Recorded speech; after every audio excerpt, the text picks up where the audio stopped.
Olá, alunos! Sejam bem-vindos ao canal da Astro Educa e hoje vamos estudar para o concurso da Polícia Militar do Estado de São Paulo, cargo de cadete, na disciplina de Filosofia. Neste estudo vamos percorrer os tópicos do edital de forma organizada, com conceitos centrais, autores de referência e conexões com cidadania, democracia, justiça, direitos humanos, educação, técnica, bioética e desigualdade, sempre do jeito que costuma aparecer em prova. Definição clara, comparação de correntes e aplicação em problemas concretos. Começando pela introdução à filosofia. Filosofia é uma investigação racional, crítica e sistemática sobre problemas fundamentais, o que é o real, o que podemos conhecer, como devemos agir, o que é justo, o que é belo, o que é a verdade, qual o sentido de conceitos como pessoa, liberdade, sociedade e natureza.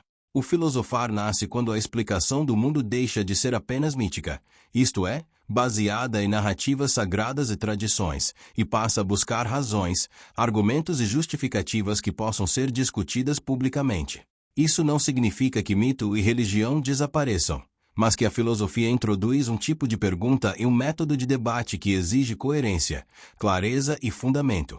História da filosofia e instrumentos de pesquisa. Estudar história da filosofia não é decorar o que cada filósofo disse, mas compreender problemas, conceitos e argumentos no seu contexto e na sua continuidade. Em pesquisa filosófica, há instrumentos fundamentais. Um deles é a leitura de fontes primárias, isto é, os textos do próprio autor, e de fontes secundárias, como comentários, manuais e artigos acadêmicos. Outro instrumento é a contextualização histórica. Entender o ambiente político, científico e cultural em que a obra foi escrita, porque muitos conceitos respondem a debates e crises do seu tempo. Também é essencial a análise conceitual, que consiste em identificar o significado preciso de termos, distinguir sentidos diferentes de uma mesma palavra e evitar ambiguidades. Um quarto instrumento é a reconstrução argumentativa. Localizar premissas e conclusões, reconhecer inferências e avaliar se o argumento é válido e se as premissas são plausíveis. Um quinto instrumento é a hermenêutica, ou interpretação rigorosa do texto, observando estrutura, vocabulário, referências e finalidade. Em prova, a banca pode cobrar a diferença entre opinião e argumento. Opinião é uma afirmação sem justificativa. Argumento é um conjunto de razões que sustentam uma conclusão. Filosofia valoriza argumento, não mera opinião. Introdução à filosofia da ciência. A filosofia da ciência investiga o que torna um conhecimento científico, como as teorias são construídas, testadas, aceitas ou rejeitadas, e quais são os limites do método científico. Um debate clássico é o da demarcação, como distinguir ciência de pseudociência. A ciência moderna se apoia em observação, experimentação quando possível, linguagem matemática, construção de hipóteses e testabilidade. Porém, não existe um único método rígido para todas as áreas. Em ciências naturais, a experimentação controlada tem grande força. Em ciências humanas, há métodos diversos, e o papel da interpretação pode ser maior. Outro tema central é o problema da indução. Indução é inferir uma lei geral a partir de casos particulares observados, como concluir que metais se dilatam com calor a partir de muitas observações. O filósofo David Hume mostrou que a indução não é logicamente garantida. O fato de algo ter ocorrido muitas vezes não prova que ocorrerá sempre. Isso não destrói a ciência, mas obriga a compreender que teorias são provisórias e abertas à revisão. Karl Popper propôs uma saída famosa.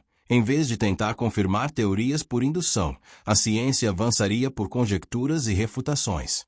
Uma teoria é científica se pode ser falseada, isto é, se faz previsões que podem ser testadas, em princípio, desmentidas por evidências. Assim, a ciência não prova verdades finais, ela elimina erros e melhora explicações. Thomas Kuhn, por sua vez, enfatizou a dimensão histórica e comunitária da ciência. Para ele, a ciência funciona em períodos de ciência normal, orientada por um paradigma, isto é, um conjunto de teorias, métodos, valores e exemplos aceitos por uma comunidade científica. Em momentos de crise, quando anomalias se acumulam, pode ocorrer uma revolução científica, com mudança de paradigma, como a passagem do geocentrismo ao heliocentrismo, ou da física newtoniana para a relatividade em certos domínios.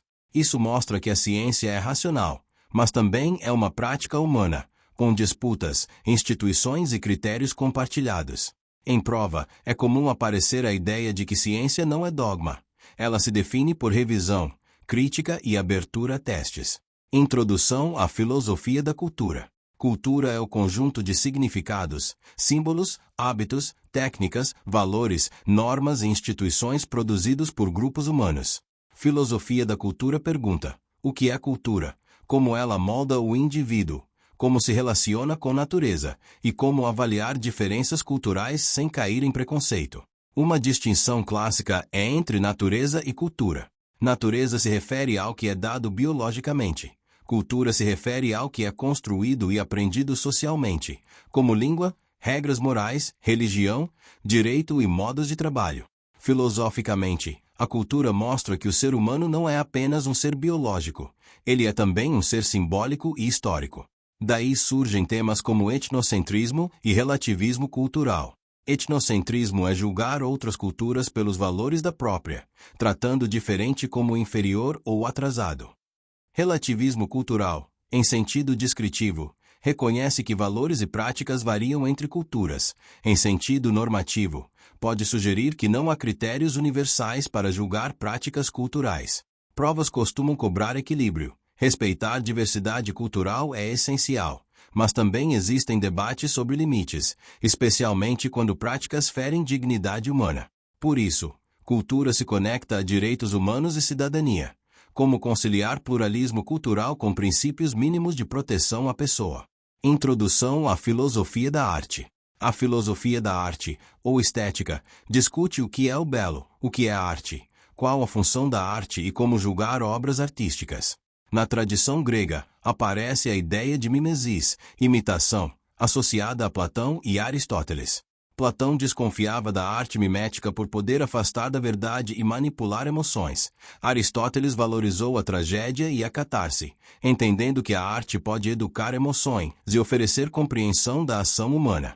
Na modernidade, a estética ganha autonomia com autores como Kant, que analisa o juízo do gosto como um juízo que pretende validade universal, embora não seja científico. Kant também enfatiza que o belo envolve uma experiência de finalidade sem fim, uma harmonia livre entre imaginação e entendimento. Outras abordagens veem a arte como expressão subjetiva, como comunicação de emoções ou como construção formal, destacando forma, técnica e linguagem. No mundo contemporâneo, a pergunta o que é a arte se torna mais complexa, porque a arte não se limita à beleza clássica e pode envolver crítica social, ruptura e experimentação. Em prova, o importante é reconhecer que filosofia da arte não é gostar ou não gostar, mas justificar critérios, compreender teorias e perceber que a arte também tem papel político e cultural, influenciando identidade e valores. O intelecto, empirismo e criticismo.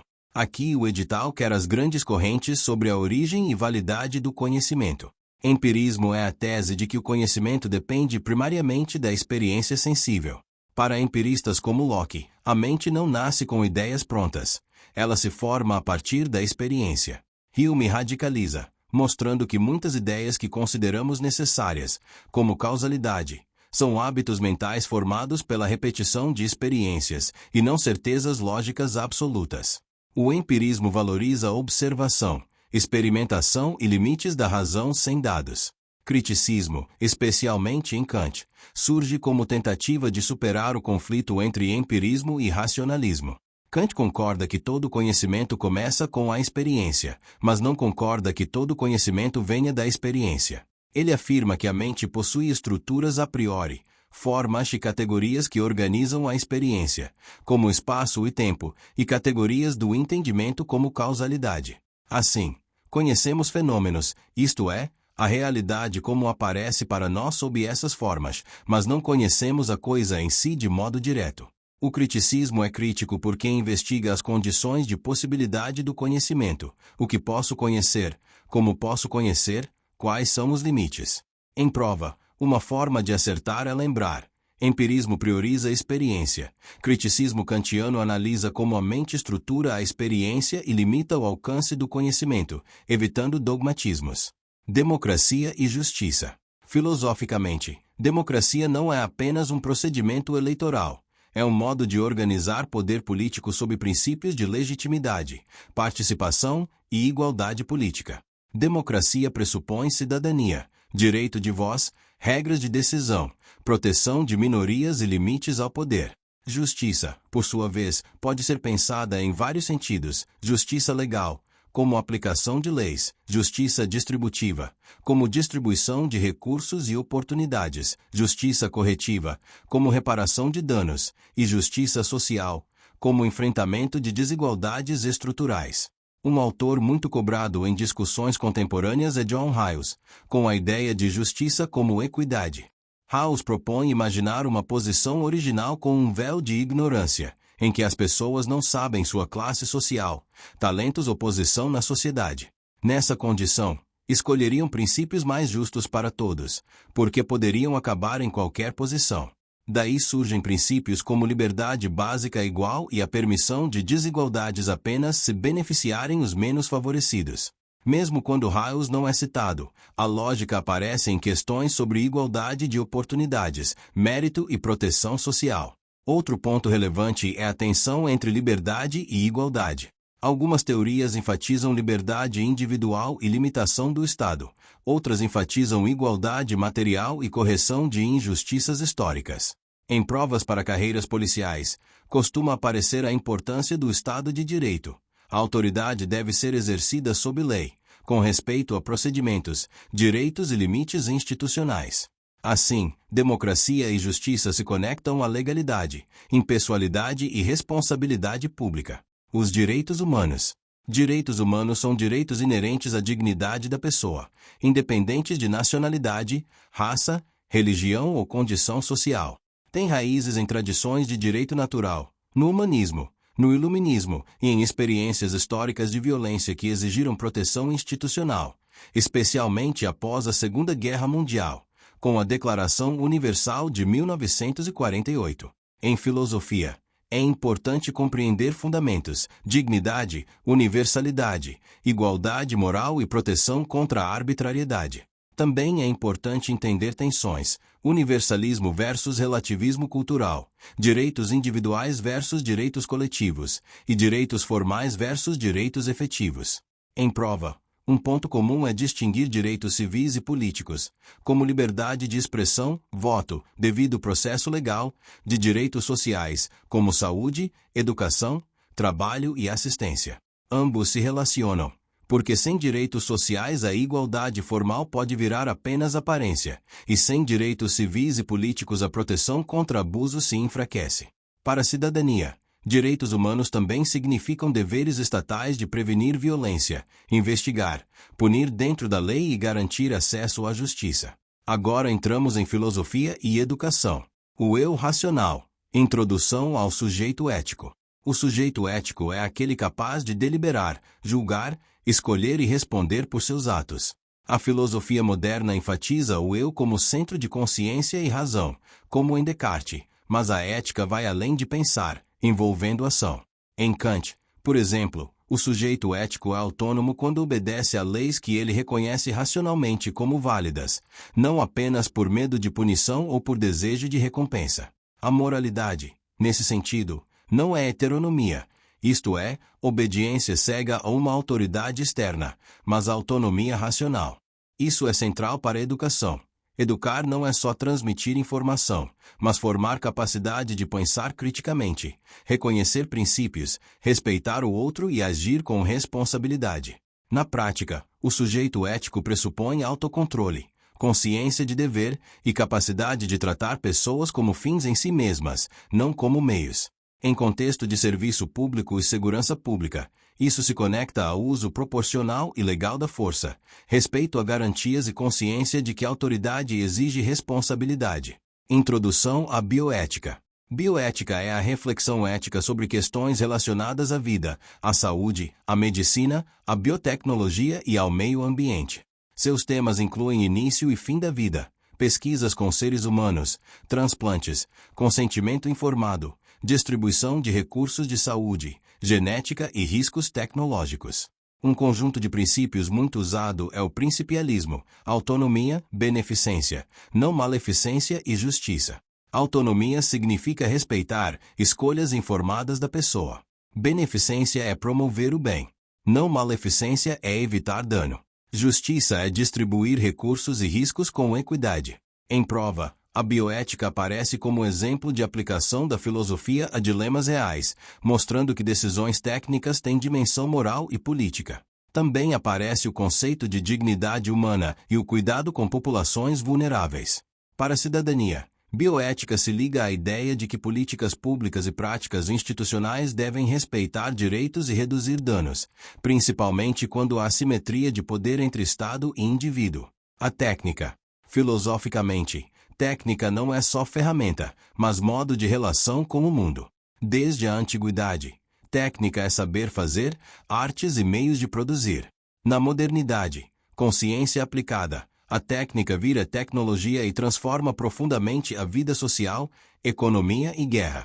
Pensadores como Heidegger alertaram que a técnica moderna tende a enquadrar a natureza como recurso disponível, levando à exploração e riscos. Outros autores analisam como tecnologia altera trabalho, comunicação e controle social. Em prova, é importante perceber a ambivalência. Técnica amplia capacidades humanas, cura doenças, acelera a comunicação, mas também pode intensificar vigilância, desigualdade, dependência, destruição ambiental e novos tipos de violência. Daí a necessidade de reflexão ética e política sobre o uso de tecnologia, incluindo dados, inteligência artificial, armamentos e políticas de segurança. A questão não é demonizar a técnica, mas orientar seu uso por princípios, limites e responsabilidade. Agora vamos ao eixo importância da filosofia para a cidadania. O homem como um ser da natureza. Filosoficamente, o ser humano é parte da natureza, dependente de ecossistemas, corpo, necessidades e limites. Ao mesmo tempo, é um ser cultural, capaz de linguagem, simbolização e transformação do ambiente. A cidadania contemporânea exige compreender que direitos e deveres envolvem também responsabilidade ambiental e intergeracional. Se somos parte da natureza, destruir o meio é também destruir condições de vida e justiça. A filosofia ajuda a pensar o que é desenvolvimento, quais são limites do crescimento, e como conciliar bem-estar com preservação.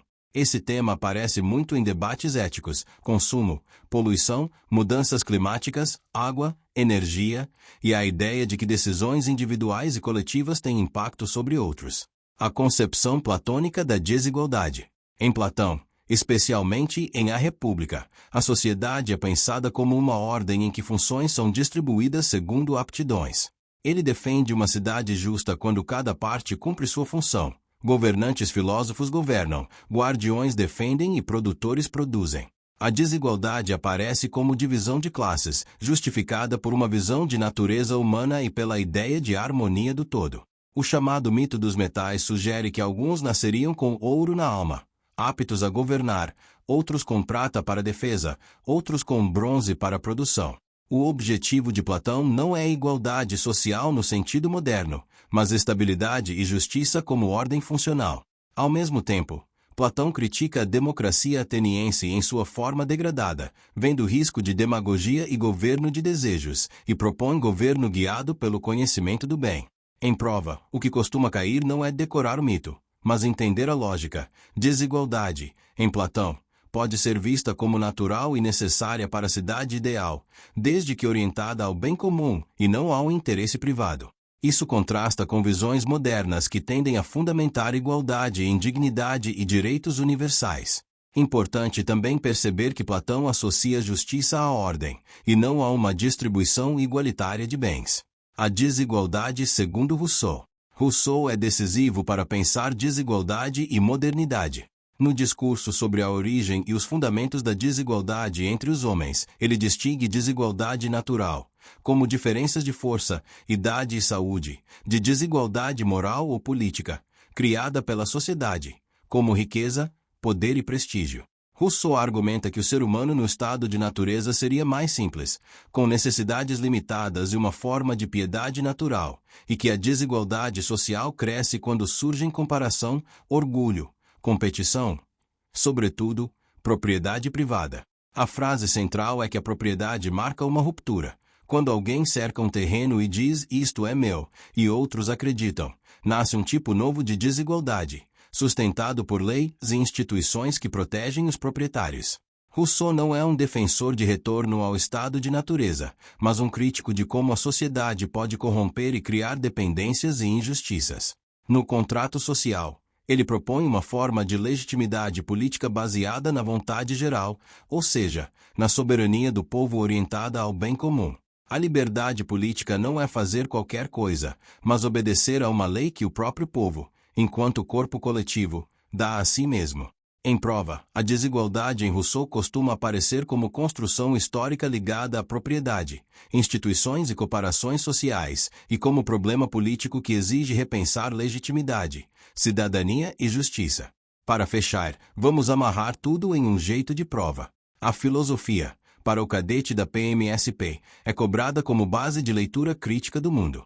Quando aparecer filosofia da ciência, pense em método, limites, critérios de cientificidade, Popper e com como referências. Quando aparecer filosofia da cultura, pense em natureza e cultura, relativismo, etnocentrismo e pluralismo. Quando aparecer filosofia da arte, pense em teorias do belo e da arte e na diferença entre juízo estético e conhecimento científico. Quando aparecer empirismo e criticismo, pense em experiência em Locke e Hume e em Kant como síntese crítica que estabelece condições do conhecer.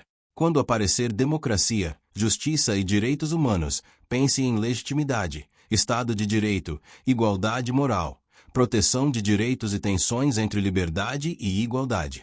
Em filosofia e educação, pense em sujeito ético, autonomia, responsabilidade, bioética e os dilemas do avanço tecnológico. E em cidadania e desigualdade, contraste Platão, que justifica hierarquias funcionais na cidade ideal, com Rousseau, que critica a desigualdade social como produto histórico e político, ligado à propriedade e às instituições.